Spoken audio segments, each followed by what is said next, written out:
Was that you? No, I thought that was you. No. It smells like...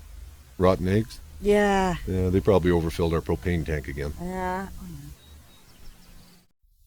Nope. It wasn't either one of us, and I couldn't even blame the dog. It could have been overfilled propane tanks. You know that smell that comes from propane? Well, that's added. Propane in its natural state is odorless. I'm not sure if I have to tell you this, but if you ever smell that smell, do something about it. Put out all open flame, cigarettes, and so on.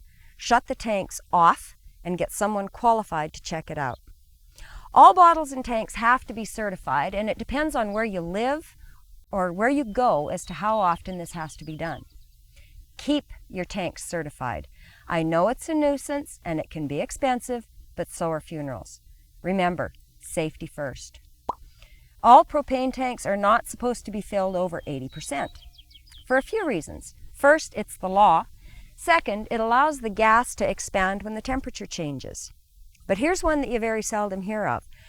Propane has oil in it, and when you overfill the tanks, you get oil in the system, and the oil will plug the lines and shut down your appliances. No kidding, Tim sees about 20 of these a year. So now we're going to take you through the most common propane systems, starting with motorhomes. Most motorhome propane tanks are attached or fixed to the unit. This is a good example of one. In an order of appearance, left to right, we have the mechanical, dial-type fuel gauge. This is the electrical connection, which allows us to read the fuel level on the monitor panel inside the coach. Under here is the regulator and the hose that feeds the system. When the attendants fill these tanks or service work is done, they are supposed to shut these valves off. Sometimes, though, they forget to open them when they are done. So if you get in and find your gas appliances aren't working, come out and check this valve. This is good to know. The tank here is very similar to the other one, except that it has an electronic shutdown valve that is controlled by the LP detector. If the LP detector senses propane in the coach and sounds off, it will shut down the entire coach. We don't see these units much anymore, but they are still out there.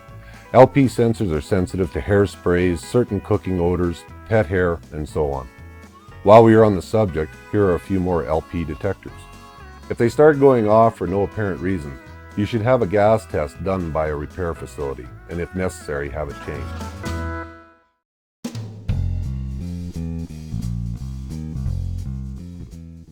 There are many misconceptions on how an auto changeover regulator works. The purpose of these devices are to give an uninterrupted supply of propane to your RV, so for instance, you don't have to get up in the middle of the night to get your furnace going. There are many different types and shapes like these ones, but they basically work the same. You must have both bottles open, and the arrow or lever indicates which tank you are pulling out of. When the tank you are using is done, the indicator turns to another color, like this one turns red, telling you it's time to go to town and buy some propane. First step is to change the arrow or pointer to the full tank. Notice the indicator changes back to green, telling us that this tank has propane in it and we are now using it. Next, shut off the empty tank and remove the hose connections. Remember, if you have the old style connectors, you need a 7/8 inch wrench and they have reverse threads. This means you would have to turn it clockwise rather than anti-clockwise to remove it. Otherwise, just turn the green fittings off like normal and install the safety plugs into the tanks. This keeps the dirt and miscellaneous particles out of the fittings. Remove the tank and have it refilled. When you get back, install the full tank in the reverse order and leave the arrow or pointer where you left it. When that tank is empty, you just do it all again.